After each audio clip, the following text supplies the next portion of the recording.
Yo voy a tratar de hablar muy cortamente sobre los problemas que tenemos con los tratados de libre comercio, pero antes de eso quisiera introducir un tema, y es una palabra que generalmente no se escucha mucho, que es el lavado de políticas, y que es lo que está detrás de la problemática de los TLC. Cuando uno habla de lavado de políticas, está hablando de una práctica que mayoritariamente se ha llevado por parte, en este caso de Estados Unidos, pero también de otros países, donde a través de los tratados de libre comercio se presionan a aprobar leyes que son restrictivas o demasiado permisivas, que ordinariamente no pasarían un proceso democrático dentro de los países.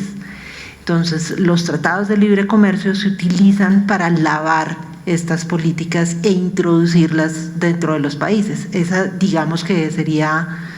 el gran peligro que hay detrás de los tratados de libre comercio. Entonces, básicamente lo que tenemos es una exportación de medidas de otros países donde no necesariamente sabemos muy bien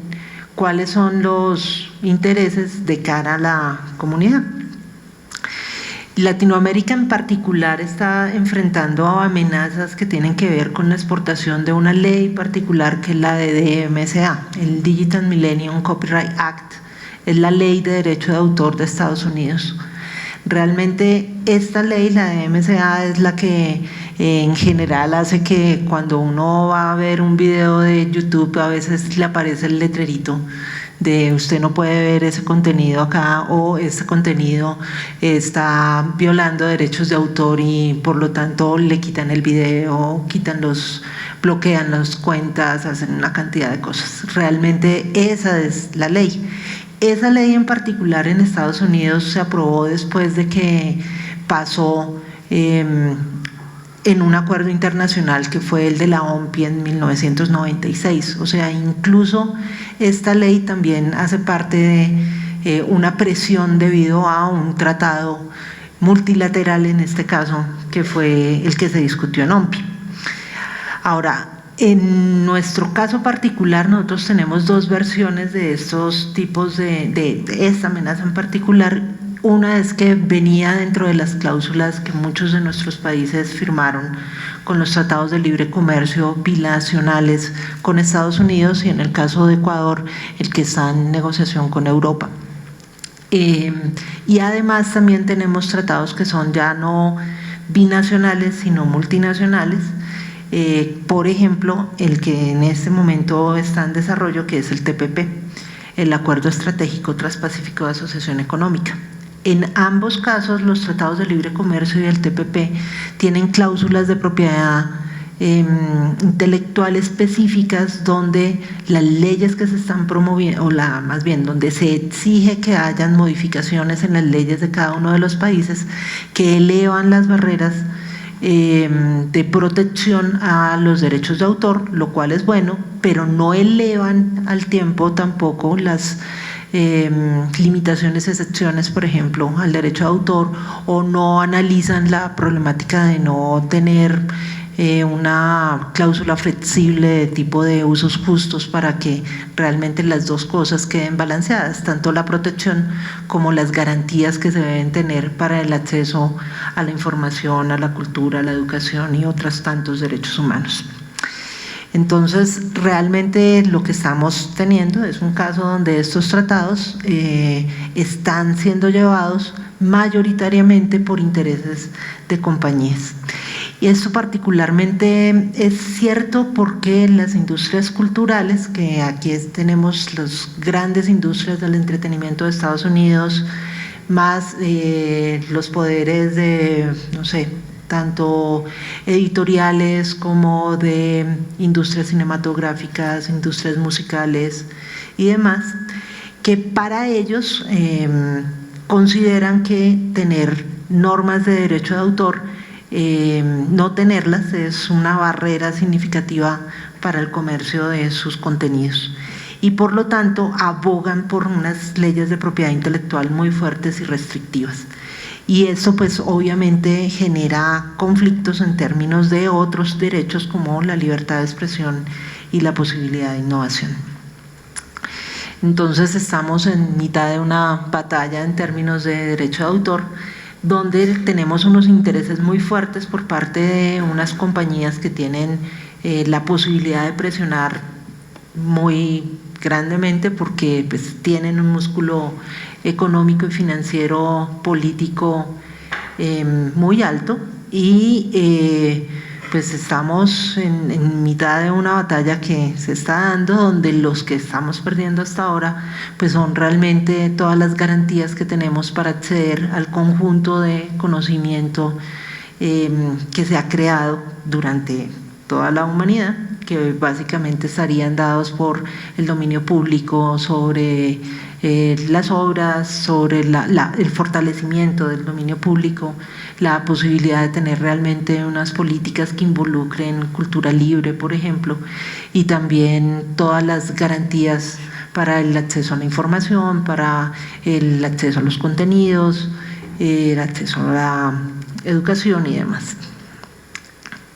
¿Cuáles son los problemas que nosotros vemos cuando hablamos de este tipo de políticas como por ejemplo los TLCs o el TPP? Básicamente son tres los grandes problemas que presentan todos. Uno es estos acuerdos se negocian en secreto durante años, entonces el hecho de que sean unas negociaciones que están en secreto hace que realmente una muy limitada cantidad de personas tienen acceso a los documentos y por lo tanto no son documentos de debate público. Lo segundo es, y pues en esto digamos que en el TPP por ejemplo, se han tenido accesos a documentos filtrados de las negociaciones previas y eso es lo que ha permitido de una u otra forma que se pueda movilizar la sociedad civil alrededor de estos temas, porque los documentos propiamente nunca aparecen. No hay ningún representante electo que se siente en las mesas de negociaciones, las mesas de negociaciones son técnicas y eso significa que hay una ausencia también de estructuras democráticas que estén participando en estas negociaciones y la tercera se deriva precisamente del secretismo y eso hace que para las organizaciones que están en la sociedad civil y para otras organizaciones es muy difícil poder llegar a tener campañas efectivas o siquiera poder no sé, hacer una mejor información hacia los ciudadanos sobre el proceso de negociación mismo por el secreto que tienen. Entonces, si estamos, no sé, discutiendo las problemáticas alrededor de TPP y no conocemos el documento de TPP, pues es muy difícil pelear con algo que no conocemos, porque no sabemos contra qué estamos discutiendo. Evidentemente el proceso de ratificación de estos acuerdos internacionales no necesariamente es democrático, aun cuando en muchos casos tiene que pasar por la figura del Senado y el Senado los congresos en general han parado algunas de estas normativas, por ejemplo la del ACTA fue muy famosa hace un par de años. En general cuando los acuerdos llegan a ser ratificados, pues hay muy poco margen de maniobra para la discusión dentro de las mismas corporaciones. Y pues el tercer punto es que en muchos de estos casos los acuerdos entran en aplicación incluso antes de que haya esa ratificación, entonces eso hace que o se modifiquen leyes antes de que entre el acuerdo a ratificación o que se empiecen a hacer comercializaciones o que se empiecen a tener acuerdos que son solamente desde la parte comercial que terminan vulnerando algunos otros derechos. Específicamente como la idea era abordar el tema de derechos humanos, entonces solamente voy a hablar de un tratado o más bien de uno de estos lugares donde se negocian tratados, que es la OMPI, la Organización Mundial para la Propiedad Intelectual, y para ejemplificar lo que está sucediendo, entonces pues esta es una gráfica de cuáles han sido los acuerdos en términos de propiedad intelectual y de derechos de autor que se han tratado dentro de la OMPI, que se han aprobado dentro de la OMPI en los últimos 100 años. De estos son 8 tratados que son realmente protecciones al derecho de autor y a los autores, que mayoritariamente realmente terminan favoreciendo a las grandes empresas que ostentan los derechos de autor, mientras que solamente hay un tratado que habla sobre beneficio para uso público, que es el Tratado de Marrakech. Y acabo de extenderme un tricito en explicarles qué es esto. Digamos que cuando uno mira lo que está pasando en la OMPI, tenemos unos diálogos muy fuertes sobre las necesidades relacionadas en materia de propiedad intelectual. Mayoritariamente este es un lobby que llevan a cabo las grandes empresas de entretenimiento y las industrias culturales, y por lo tanto los temas que se discuten son temas que en general favorecen la visión maximalista del derecho de autor, que trata de extender la protección a los autores. Eso es cierto desde el Convenio de Berna, que fue el primero, el de Roma, que tenía que ver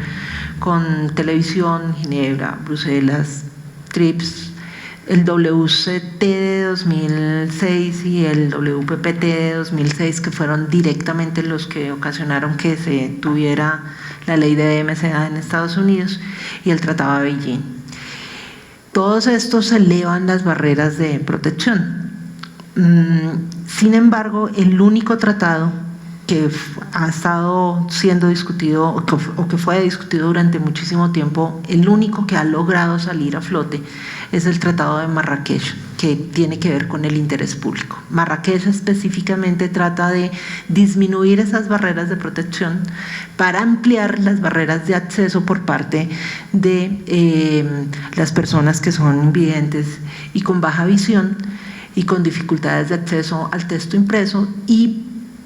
básicamente este tratado lo que permite es que estas personas puedan acceder a contenidos sin tener que, o puedan hacer modificaciones de estos contenidos, que eso puede ser pasar un libro que está escrito bellamente y que está publicado pero está en físico, a un medio que sea digital, por ejemplo, para que un lector de pantallas se los pueda leer. Evidentemente este tipo de tratados lo que permite, específicamente el de Marrakech, es acceso a una población que siempre ha estado en una clara desventaja frente al acceso al conocimiento. En este momento en la OMPI hay otro tratado que está en discusión, que es el de bibliotecas, que garantizaría unos mínimos para la posibilidad de préstamos, para la posibilidad de importación transfronterizas y otra cantidad de cosas, pero es un tratado que lleva en discusión varios años y está en este momento estancado. Entonces otra vez es lo mismo, y tenemos otro tratado que es el de broadcast, que también está en discusión, y ese entraría dentro de la fila de los otros 8. Entonces esta es una discusión que en este momento está abierta, y que nosotros podamos participar en ella es importante. Finalmente, para hablarlo muy rápidamente sobre el caso colombiano,